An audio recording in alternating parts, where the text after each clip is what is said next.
adventure, intrigue, lost cities, ancient mysteries, and more on this week's episode of East10 Investigates. Ladies and gentlemen, welcome to the East10 Outpost.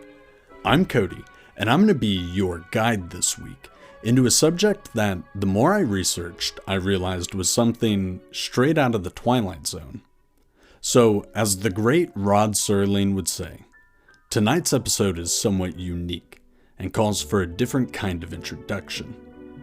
So without further ado, let's dive headfirst into the mind-bending subject that is the Mandela Effect.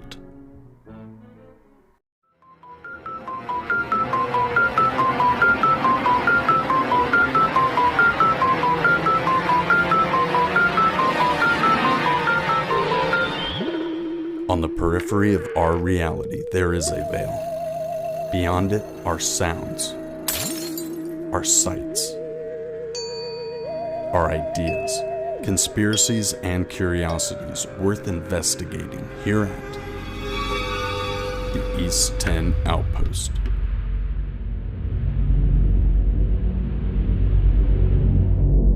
The following Mandela effects are meant to call into question your memories and recollections. Is this the reality that you remember, or have you been living with one foot dangling precariously over the edge of the Twilight Zone?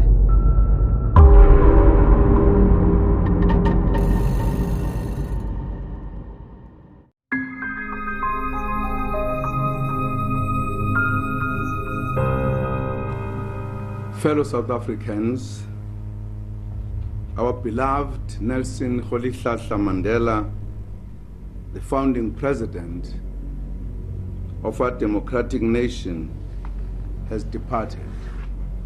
The South African government announced plans today for a week of memorial services for Nelson Mandela, culminating with his funeral a week from Sunday. Nelson Mandela was born on July 18, 1918, and news broke of his death on December 5th, 2013, but many people recalled it happening many years prior. As word began to spread around the world of Nelson Mandela's passing, people quickly began to take to internet forums like Reddit to discuss how they recalled it happening 3 decades prior. Blog posts were made about it that went viral as millions of people around the world agreed that his death happened in the 1980s. Although the phenomena of misremembering events on a mass scale was nothing new, it had never officially had a name. This particular event, however, was so mainstream and captured the attention of so many people that it would become known forevermore as the Mandela Effect.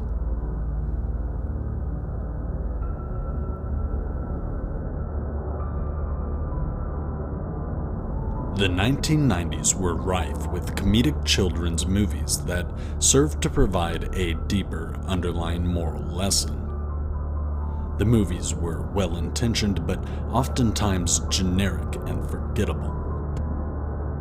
One such movie starred Sinbad, where he portrayed the genie Shazam.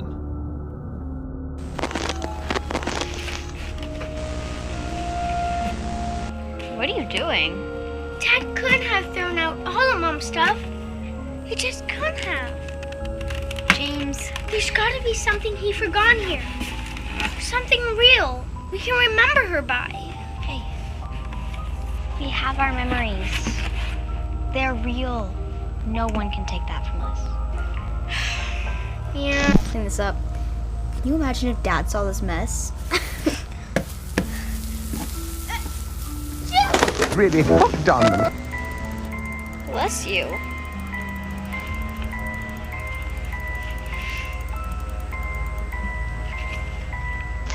What is that?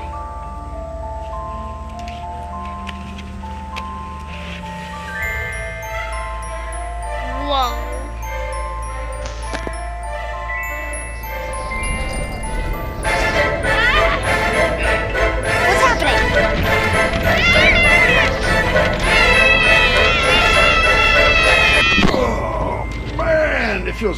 about that thing.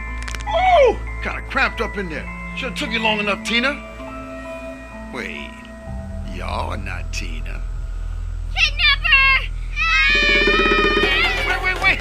Where you going? I just got here. What happened to saying hello? Haha. I believe we got off on the wrong foot. Don't come any closer. Okay, this is what we're gonna do. We're gonna start all over, right? I'm gonna introduce myself. I am Shazam! I'm the genie of the lamp. And you are? You're not a genie. Genies aren't real. Every time I come out the lamp, I hear the same thing. You better get out of here, all right? Oh, you what? But you gonna toot me to death? Shazam! Not gonna scream again, are you? Because look, if you do, I'm gonna have to take one of your wishes away. He is a genie. You're a little Tina. That was my mom's name. How long have I been in this lamp? She has kids now? I thought we had something going on, me and your mother. Now, I know I'm 2,000 years older than she is, but look, Clint Eastwood did it. It could happen. Age ain't nothing but a number. You know what I'm saying? Wait, you knew her mom? I did do Shazam. I'm not proud of it. When I did Shazam, I was doing a lot of crack.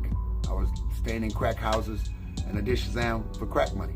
I knew it wasn't gonna be a great movie because I have no genie skills. I think most movies, you have to bring something out of yourself, and I've never been a genie or had magical powers. It was a learning process for me as I was doing this movie, just getting into the lamp. I took a lot of yoga, a lot of Crisco oil to slide up into that lamp. So, I injured myself. I had a rotator cuff injury, but I'm not crying. I'm not crying because I'm tough. For those who said, hey, you saw Shazam when I was growing up, yeah, you did. It did exist. It took a lot of government intervention to get those videos out of people's homes and out of the video stores. I'm lucky because I'm ex-military, ex-special forces. So we were able to do a lot of mind control stuff to get those videotapes away from people. There's 3 tapes left. There are 3 Shazam videos still out there we did not find. And if we find you, we're gonna kill you. And I just want you to know that. I want you to be aware of that because I felt bad that you didn't know you're on a hit list. And I'm ashamed.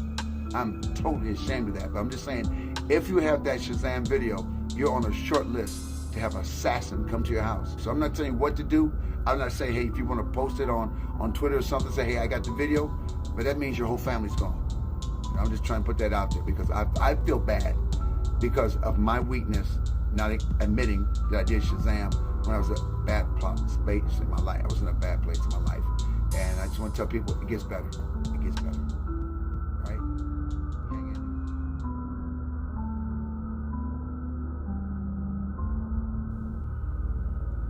The classic animated Disney movie Snow White and the Seven Dwarfs features a particularly well-known line spoken by the evil queen to her infamous magic mirror. What wouldst thou know, my queen? Mirror, mirror on the wall, who is the fairest one of all?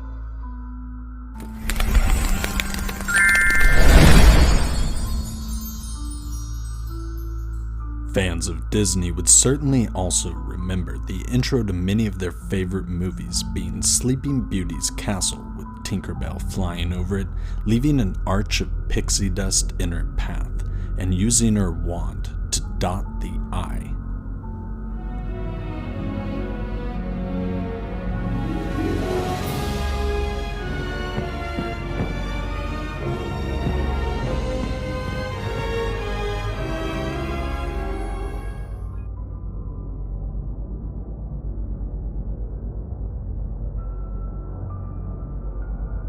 And no childhood would be complete without fond memories of sitting around with the family playing spirited games of Monopoly.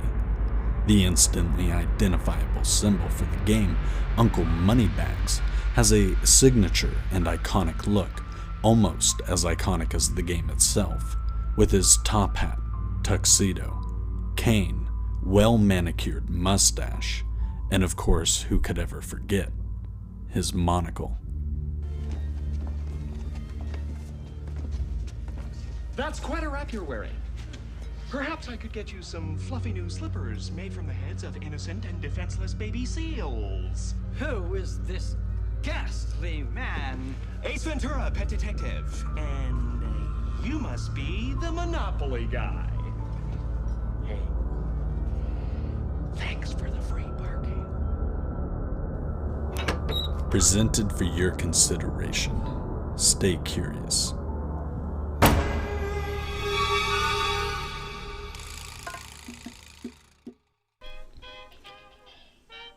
So, ladies and gentlemen, tell me, is this how you remember the past?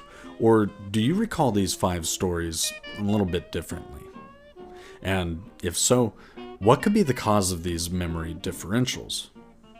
Well, like I said, the phenomena is nothing new, but certainly people haven't been paying nearly as close attention to it as they have since the passing of Nelson Mandela. But a lot of these so-called Mandela effects have very logical explanations. Take, for example, our first story. Nelson Mandela was in fact in prison in the 1980s, and he contracted a very severe case of tuberculosis. Headlines circulated around the world that it looked like he was probably going to die while in prison, and it even caused riots to break out in South Africa. So if you weren't living there and you were somewhere else in the world, the takeaway headline that you would probably remember years down the road would be Nelson Mandela dying in prison. So yes, it was a big event and it circulated around the world, but unless you kept up with South African affairs, you most likely would have read that and then not heard anything else about it. So in 2013, when he populated the public zeitgeist again, people were then thinking about that article they read in the 1980s. So that could be an explanation for the first one. But what about the others? So what about the 90s classic Shazam starring Sinbad? Well, for his part, he has denied it profusely for years in interview after interview, except for in that one single interview where he's very clearly being facetious. Unless you think he's admitting to murder and time travel and other things on camera, I think it's fairly safe to say we can take that confession with a big old hefty bag of salt. But what was the trailer you watched then? Well, that was a deepfake made by College Humor to poke fun at the entire Mandela Effect conspiracy. The video is actually chock full of other Mandela effects like the Berenstain Bears controversy. So what is it that people are remembering then? Well, there was actually a 90s movie with a genie as the titular character, Kazam, and it starred Shaquille O'Neal as opposed to Sinbad. It featured the tiresome magical Negro trope with a 90s white kid who is going through a traumatic patch in his life and needed some guidance. So while people say the main plot points of the Sinbad movie were dramatically different, I think it's safe to say that a generic made-for-TV movie wouldn't necessarily be a barn burner and one that kids would remember with intense detail and fondness like a lot of our other favorite titles from our childhood. No, I think it's pretty likely that very vague outlines would remember in your memory if somebody was like, hey, remember that 90s genie movie? So, I think that one is pretty safely debunked as well. So what about the Magic Mirror and Tinkerbell? Well, as far as the Magic Mirror goes, Mirror Mirror and Magic Mirror are both correct depending on the source. See, in many written versions, it is Mirror Mirror on the wall, who's the fairest of them all. However, in the movie and at the Disney parks, it is Magic Mirror on the wall.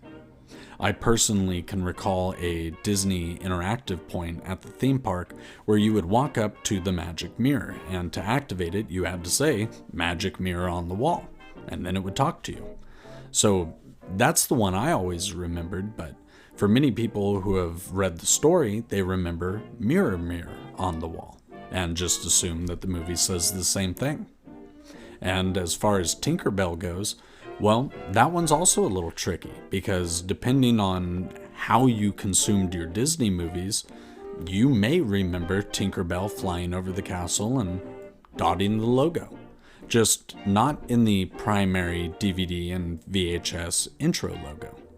See, ABC had a version that, when they would play movies on TV, featured an elongated intro that showed many classic Disney characters sort of interacting in the same space. And as it showed the Disney logo, Tinkerbell flies over, leaving the same trail of pixie dust and her signature dot on the eye. There's other intros that show Tinkerbell as well, so it is alluding to the fact that the pixie dust you see in the arch over the castle is Tinkerbell, whether or not she's animated there in the one you remember. So finally, what about Uncle Moneybags, Mr. Monopoly himself? I'm gonna be honest, this one's a little bit more difficult for me to wrap my head around or try and disprove. Because even though I couldn't find a single reference to him ever wearing a monocle, including looking at every iteration of his character through previous generations of Monopoly games, as well as all of the McDonald's Monopoly crossover branding, I couldn't find one single source of him ever having the monocle. But yet, to me at least, when I think of Mr. Monopoly, I always imagine him in his top hat and tuxedo with a monocle.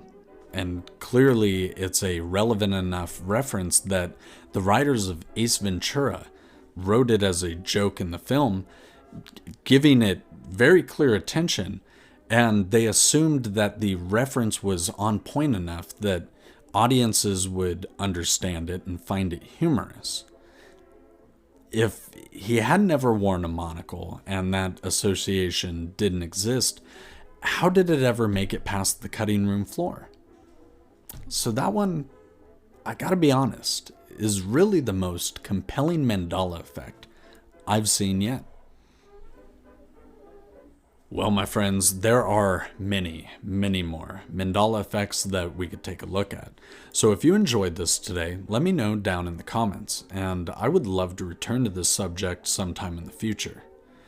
Because while some of them are pretty easy to disprove, not all of them are, and it's those ones that are definitely worth taking a deeper look at.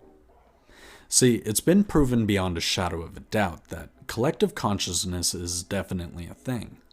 So when enough people remember something a certain way, it permeates into the wider consciousness, and we all tend to remember it that way, whether or not we're actually recalling it from our own memory with any degree of certainty. And the brain is a funny thing too, because it's actively working to make you feel more comfortable when recalling vague memories. If you don't remember something exceptionally well, the brain pads in extra details that may or may not have been true to the actual memory itself. So, internet conspiracies range from CERN experiments gone awry to collective consciousness being reinforced by confirmation bias. And which one it is, who can say? I'll let you decide. But either way, I hope you stay curious and always be indomitable. And thanks for hanging out today here in the East 10 Outpost. I'll see you next time, my friends, for another episode of East 10 Investigates.